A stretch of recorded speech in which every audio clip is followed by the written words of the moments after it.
Now, why would I show you a toilet in a submarine?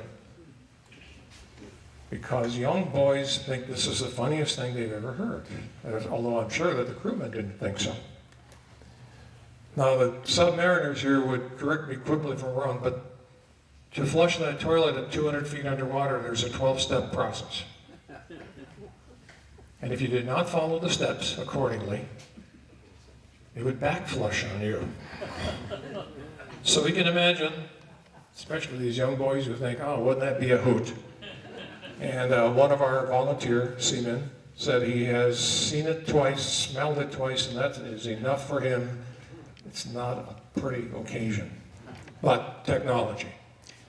Okay, let me move on to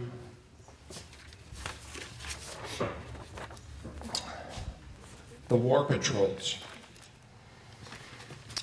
As I said to you early on, the submarine had a lot of action. I'll read these quickly, and if you wish more specific information after, I can give it to you. But it had a lot of them. As I said, the ship was commissioned a week after Pearl Harbor. It left Pearl Harbor in April of 1942, sank Japanese trawler with deck gun, and this is when the seaman Mike Harbin was killed. Torpedoed enemy sub-explosions were heard, but sinking was not confirmed. Sank one merchant ship, damaged another. Now, pick on some of these dates. They returned to Pearl on June 21, and they leave Pearl on July 15. So they're in port for about 3 weeks. They then left there, sank 4 merchant ships, damaged a tanker, returned to Pearl in September. So there we have approximately 8 weeks to sea.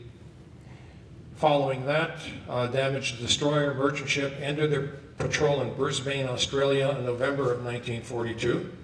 They left there in December of 1942, and that's when the pharmacist mate performed this surgery on a crewman on Christmas Eve. I forgot about that.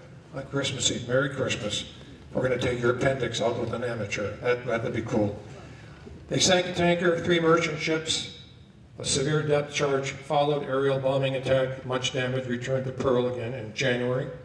They left Pearl in May, so they were there a few more months, to lay a minefield. Took a severe depth charge, returned to Brisbane. They left again the following July, came back empty-handed. They left on October 5, these are from different ports, including Australia, sank 4 merchant ships. Patrol number 8 sank 3 merchant ships, returned to Pearl Harbor on January 1944. They left Pearl on February 44, sank 2 more merchant ships. September 19th, sank 6 merchant ships, damaged 6 more. They left Pearl in September 44, aided the submarine Salmon from being captured by Japanese, entered the patrol in 1944. They left Midway, December 44, sank 1 merchant ship, returned to Midway. Commander Nichols took command in April 1945, damaged 1, sank 1 ship, returned. Left Pearl on May 30, picked up 2 U.S. flyers, shot down, and then arrived at Guam, and they were under refit when Japan surrendered. That's a lot of sailing and a lot of fighting, and a very dangerous instrument as a submarine as it was. That's a very, very quick capsule summary of what they did. I have one last thing well, 2 things. Number 1, for those of you who've never been here before, around Memorial Day, I invite you. On the Sunday before Memorial Day, there's a ceremony here at the museum called the Lost Boat Ceremony. The Lost Boat Ceremony occurs that weekend, Sunday morning, 11 a.m., not Memorial Day, but 11 a.m. Sunday morning, and it honors the 52 submarines and the 3,000-some sailors who lost their lives. The submarine force had the highest percentage rate of fatality given the dangerous missions they were on. And earlier this semester, I told you we are in the middle of creating another exhibit about the USS Flyer, and that will be downstairs, and that has some relevance and fame here because it was a resident from Grand Haven who escaped from that ship while 78 other men went to their death instantly. The Lost Boat Ceremony is again the Sunday before Memorial Day. And it's a very poignant, patriotic, religious ceremony that honors these men who gave their lives for our country. Now, the other day,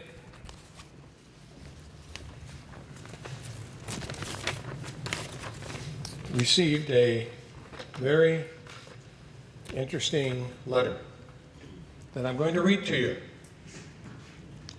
It's pretty touching. Last Thursday, a gentleman came into the museum with items from his father's collection. His father has passed on. His father was a Navy officer.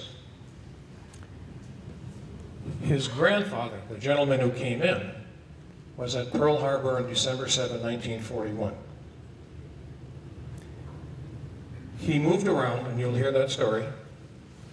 And in January of 1943, about 12 or 12 and a half months after Pearl Harbor, he wrote a 5-page letter to his parents.